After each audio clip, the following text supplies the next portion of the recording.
घर में सत्यनारायण की कथा कराने से सुख समृद्धि बनी रहती है। ऐसा माना जाता है कि जो लोग इस कथा को सुनते हैं उनकी सभी मनोकामनाओं की पूर्ति होती है। साथ ही इस व्रत को करने से जीवन के सभी दुख और दरिद्रता का नाश होता है। इसलिए सलाह दी जाती है कि हर घर में सभी को सत्यनारायण की कथा करवानी चाहिए और आसपास के सभी लोगों को उस कथा में आमंत्रित करना चाहिए। भगवान सत्यनारायण की पूजा हर घर में सभी को करवानी चाहिए। अब भगवान सत्यनारायण की पूजा करने की विधि और इसका महत्व क्या है, चलिए ये आपको हम बताते हैं।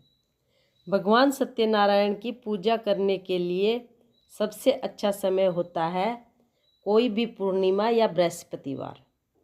पूजा से पहले सुबह उठकर स्नान करें और घर मंदिर को साफ करें। पूजा के लिए एक चौकी पर पीला कपड़ा बिछाएं और उस पर भगवान सत्यनारायण की मूर्ति रखें। चौकी के चारों ओर केले के पत्ते बांधें। भगवान को गंगाजल और पंचामृत से अभिषेक कराएं। भगवान को हल्दी या चंदन का तिलक लगाएं और पीले फूलों की ही माला अर्पित करें। देसी घी का भगवान के आगे दीपक जलाएं। भगवान को चरणामृत, पान, तिल, रोली, कुमकुम, फल, फूल, सुपारी और दुर्गा आदि अर्पित करें। सत्यनारायण कथा का पाठ पढ़ें या सुने। कथा के बाद भगवान सत्यनारायण की आरती करें। भोग प्रसाद परिवार के सभी सदस्यों में बांटें। प्रसाद खाकर अपने व्रत का पारण करें। सत्यनारायण की कथा करने वाले व्यक्ति के सभी मनोरथ पूर्ण होते हैं। सत्यनारायण की कथा से समाज के सभी वर्गों को सत्य की शिक्षा भी मिलती है। सत्य को नारायण के रूप में पूजना ही सत्यनारायण की पूजा है। इसका दूसरा अर्थ यह है कि संसार में एकमात्र नारायण ही सत्य हैं, बाकी सब माया है। सत्य में ही सारा जगत समाया हुआ है। सत्य के सहारे ही शेष भगवान पृथ्वी को धारण करके रखते हैं। श्री सत्यनारायण व्रत का वर्णन देवर्षि नारद जी के पूछने पर स्वयं भगवान विष्णु ने अपने मुख से किया था।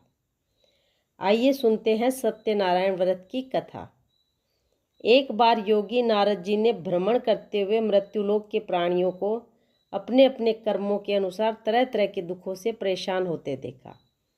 इससे उनका संत हृदय द्रवित हो उठा और वे वीणा बजाते हुए अपने परम आराध्य भगवान श्री हरि के शरण में हरि कीर्तन करते करते क्षीर सागर पहुँच गए और स्तुति पूर्वक बोले कि हे नाथ, यदि आप मेरे ऊपर प्रसन्न हैं तो मृत्युलोक के प्राणियों की व्यथा हरने वाला कोई छोटा सा उपाय बताने की कृपा करें।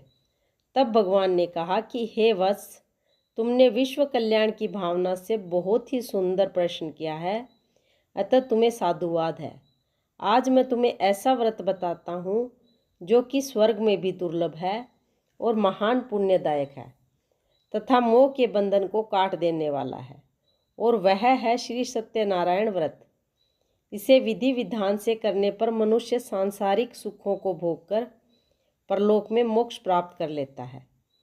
इसके बाद काशीपुर नगर के एक निर्धन ब्राह्मण को भिक्षावृत्ति करते देख भगवान विष्णु स्वयं ही एक बूढ़े ब्राह्मण के रूप में उस निर्धन ब्राह्मण के पास जाकर कहते हैं कि हे विप्र, श्री सत्यनारायण भगवान मनोवांछित फल देने वाले हैं।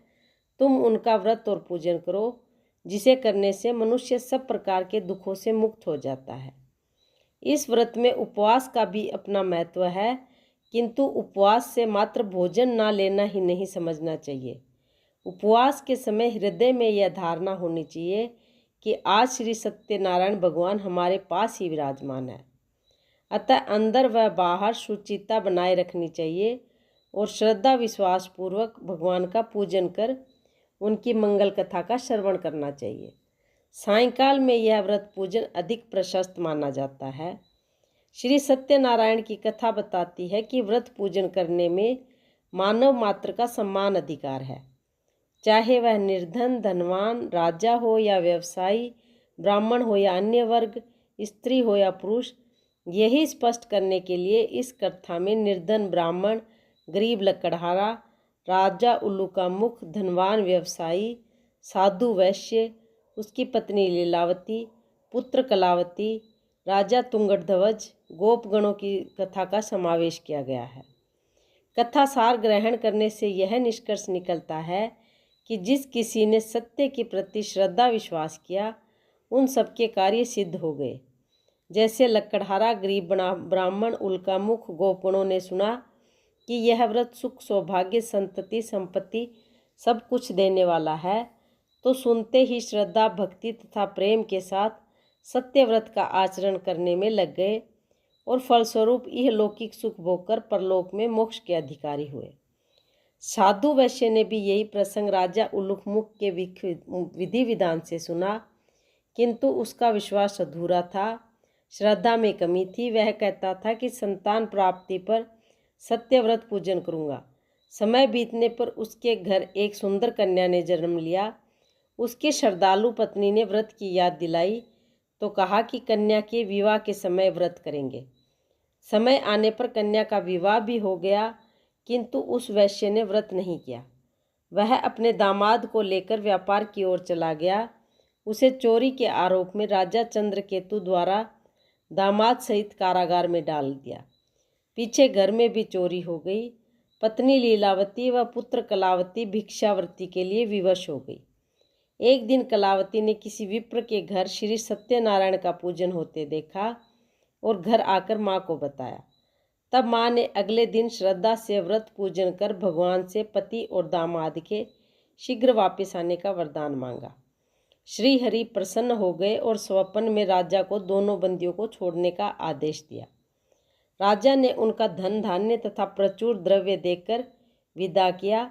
घर आकर पूर्णिमा और संक्रांति को सत्यव्रत का जीवन पर्यंत आयोजन दोनों करते रहे। फलतः सांसारिक सुख भोगकर उन्हें मोक्ष प्राप्त